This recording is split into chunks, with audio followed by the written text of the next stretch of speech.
Have you ever seen a store, maybe in a strip mall, indoor mall, whatever, and wondered how does this stay in business? Right? Like I remember that when I lived in downtown San Francisco, I was walking distance to a big, nice 8-story mall, and inside this massive mall, where the cost of rent must have been enormous, there was a store that only sold weird socks. And I remember just thinking, like, how does a store selling like $4 weird socks keep up the volume it needs to pay for the rent in that space? And now what I figured out, fast forward 2 or 3 years, was that store was no longer there. It was gone. Because it turns out the answer to how does it stay in business is it doesn't. And I raise this point today because so often there's a lot going on in the game development sphere, or small business sphere if you will, where you'll look around and you'll see a lot of things happening and you're like, I don't know, like how is that person's game sustaining their main costs? And the reality is quite often it's not. And this is the same thing as that sock store where what happens, right, is somebody's got this vision and they're driving after it.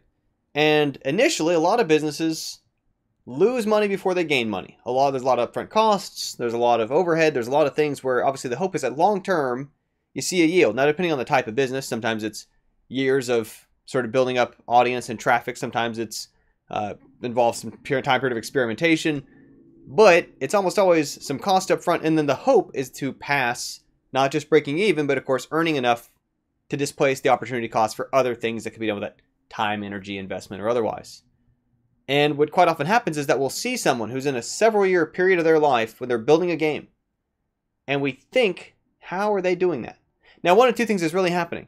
One, they're typically doing outside contract work. They're still really working for other people, but on like a project-by-project, piece-by-piece base, where they're applying the same skills that they have for their own game to coding for someone else's project, to doing art for someone else's project, level design for someone else's project in a way that's paying them up front, where the risk is on the other side. And this applies for all scales. This is true if it's independent people. This is true if it's people who have medium-sized studios. There's almost always work going on that's contract basis to keep them afloat. Or if there's not, they are straight up burning through money of some kind, whether it's their funds, whether it's their savings, whether they have a funding source from the outside that they've traded some control or ownership relationship with in exchange for paying for their funds up front. But quite often what happens is we'll see someone who's building games for a year or two or three, and then they stop. And it's not often their choice so much as they've kind of run out of runway, is the term in the startup sphere, where whatever money they were chewing away at is gone. And now the most important reason why this is sort of an important thing to realize that can seem dangerous is that quite often during that time, they're proselytizing about their approach to design, about their philosophies for game development, about their business strategies. They're out there talking about what they're doing as though it's already worked. Now, you can't blame them for this. This is something that obviously they are very much trying to practice what they preach in terms of they're often honest. That's what they believe. That's what they're trying to do. But it's spreading that information not based on how it's done, but based on their best impressions of how it's going to do, which necessarily they have in position to be optimistic about. But if we're not careful, what happens is we see around us, someone can open a store and sell just socks. I, too, could start a store selling just socks. And sure enough, when we do it, we're losing money, no clear path in sight to it doing any better, and we see them shut down across the mall from us, and we're like, oh no, maybe I misgauged that. I know another version of this. I remember many years ago, I was repairing pinball machines for a bar in downtown Atlanta, and while I'm working on it, we're chatting because I'm down there doing the work for him, and I hand him a business card, and he looks me up, and he's like, man, you've made some video game stuff that have done pretty well. You must be loaded.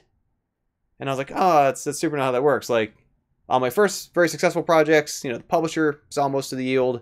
Some of my other projects were able to cover my costs for a while, but it's really just not how these things work, right? And when you work for a giant company, obviously all the money's theirs, and you're given a consistent salary, which is the trade-off that you make at a big company and so on.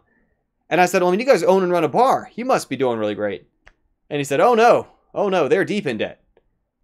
In terms of, when we see businesses start, the owners quite often are finding ways, friends and family, credit cards, hopefully not, bank loans, investors, whatever, to justify that their business plan will slowly earn back money, where the business is still turning some amount of money into more money over a period of time that's appealing enough to an investor or to the owner.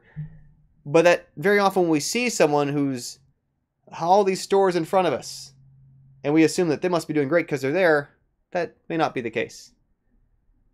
And I think about this too, obviously, when you see people driving around. I remember when I was much younger, I wondered, how do people afford all these nice cars and houses and things? And the reality is so many of them who are in that kind of, like, have a high-end luxury vehicle, whatever, are paying for it for the next however many years.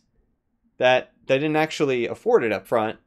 For a while, they're paying off for a house. So for a while, they're paying off the car. And there's nothing wrong with that necessarily, if that's the choice someone wants to make, and that's obviously a fine thing to do. But it helps you understand the dynamics of how a lot of this stuff works, in that it's not like someone was just suddenly sitting on $120,000 for a budget. Someone wasn't just sitting on $5 million for a commercial grade, like, adventure game budget or something. They either found some outside investors or otherwise are making that work in a way that's not instantly, immediately throughout the process profitable. And I say numbers like that, which they can sound big if you're thinking about in terms of salary. But remember that if you're talking about a company, those numbers don't go very far in terms of business numbers. Numbers that sound big to an individual are often pretty small in terms of business numbers, because they start getting split a bunch of different directions. Immediately you're looking at a fraction of that.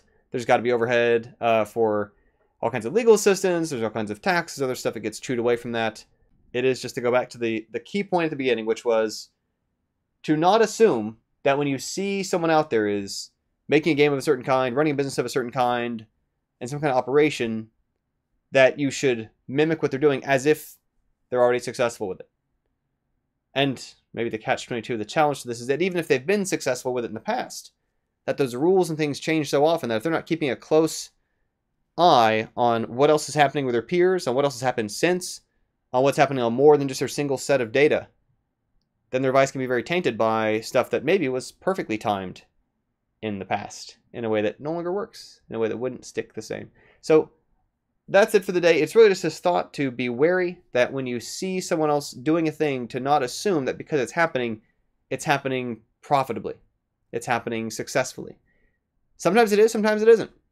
Oftentimes there's a gray area somewhere in the middle where it's maybe not nearly as successful as people assume, but maybe not doing terribly either. That's it for the day. Thanks so much for tuning in. Have another video from tomorrow.